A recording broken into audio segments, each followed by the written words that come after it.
Greetings and felicitations. Okay, here comes the first round. Boom. And Jeez, that was just boom. unnecessary. You kidding me? You can't be out of range? What? Greetings and felicitations, YouTube. You're all of the AENEAS here, and as you might have noticed from the thumbnail and from the start screen, this is going to be all about our boy John Cena, AENEAS. Here we go.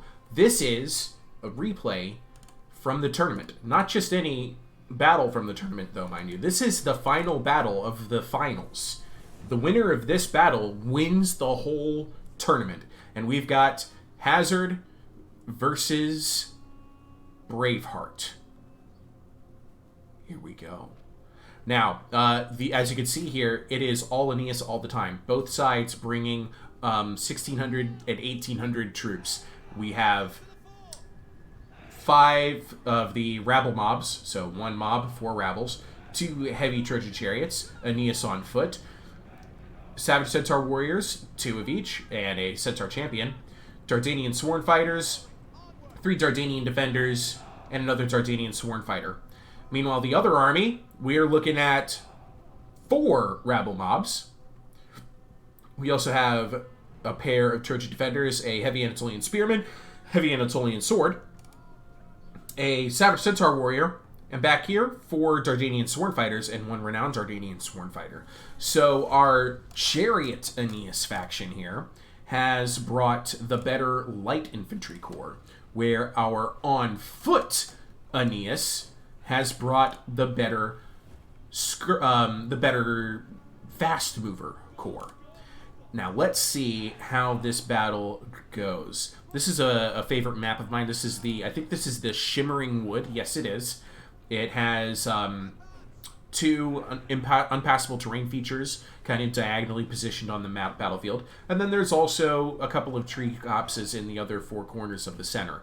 All right, so opening up, first thing we get is some Dardanian defender javelins coming straight in for it. Looked like they were going to hit the heavy Trojan chariots, but they were mostly at the Dardanian rabble. Here comes some more of the Dardanian defenders javelins, definitely hitting Trojan chariots this time. And this is a really good deal for our on foot AENEAS. He's seeing a ton of damage done to the on chariot AENEAS's army, just by virtue of the fact that he has much more of a fast mover portion than his opponent does. So every point of damage he can get done to those heavy Trojan chariots or to that Savage Centaur warrior off in the distance is going to pay dividends for our on foot AENEAS faction. Okay, so we have our mob running out front here. I do love these guys. They got their shields. They're gonna waste the ammo from the Dardanian defenders, and then they're gonna get charged by AENEAS, and then that's gonna really hurt their morale. He's gonna throw up a rabble here. The rabble's eating the javelins from the Dardanian defenders, and that's a huge advantage gained. A javelin toss from the defenders almost catches AENEAS there, but he's managing to escape just fine. Okay, we're now moving up on the right flank here with the Dardanian defender. There's a rabble in his way. He's going to go ahead and engage it with a rabble of his own. And just to make sure he can quickly deal with this, he has his Dardanian defenders in position to deal with the heavy Trojan chariots. He turns off fire at will with his Dardanian defenders because he doesn't want to waste his javelins on the rabble. He would much rather use his javelins on targets like the Trojan chariots or the Dardanian defenders.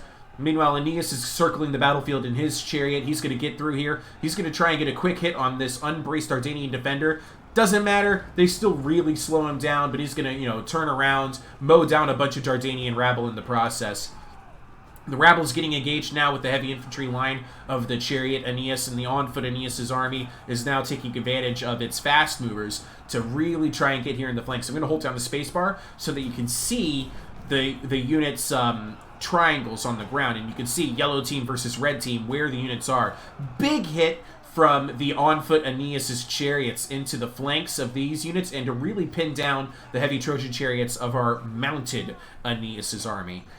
And he's also got some chariots into the Dardanian mob. That's a great deal. Look at this, though. This matchup is huge. We have 2 Dardanian defenders against 1, and AENEAS and Savage Centaur warriors. This Dardanian defender for the mounted AENEAS doesn't have a prayer. Meanwhile, the heavy infantry is going to carve its way through all of this. And look out here. I actually missed this battle in the tournament.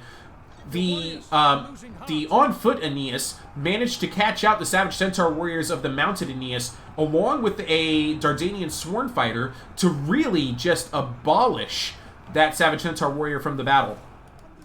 Now, as you see over here, he's going to go ahead and he's going to pull back his Savage Centaur warriors. He's also going to pull back his chariots, and he's going to go ahead and find other opportunities to get into the flanks of the enemy. He's already dealt a heavy blow, but our mounted Aeneas has activated his light infantry now. But the problem is that light infantry is no match for heavy chariots, and these heavy chariots can kill all of these Dardanian sworn fighters with impunity. Mounted Aeneas recognizes this, and he's going to go ahead and bring in his fresh and healthy Dardanian defender to try and help deal with these heavy Trojan chariots, and they deal with them they shall, and so does Mounted Aeneas. He's going to roll in here and try and get in and attack against these heavy Trojan chariots. He's got to find a way to deal with them, but a bunch of his units are now routing here. Big deal, as he's starting to lose even more on this flank. And the more he loses on this flank, the more the on-foot Aeneas is able to bring his forces through and flank them all the way around and wrap around and really collapse in on the enemy. The mounted Aeneas has gotten this heavy Anatolian sword engaged with Dardanian rabble just fine, but look at this. Rear charge from Centaur champions, rear charge from Dardanian sworn fighters. That's going to be a KO blow to that unit. The on foot, Aeneas is losing all of his chariots at this point, but, you know, salute to them. They've done their job. 174 kills, 185. That's exactly what you need out of heavy chariots when you're facing off against Dardania, and he still has plenty of Dardanian defenders to throw into the battle. The heavy Anatolian spearmen, unfortunately, only 47 kills, 2/3 of an XP. Not enough. They're broken, even though the shout was activated. And we have an Aeneas versus Aeneas showdown in here. Aeneas is still on his chariot, and the other Aeneas, man, I can't even see him. There he is. He's actually right in front of the horse. They're all getting kind of beat up here. Big swings, but at this stage, you have to wonder, what does the on-foot Aeneas have left other than Aeneas himself? And is Aeneas enough to do the job?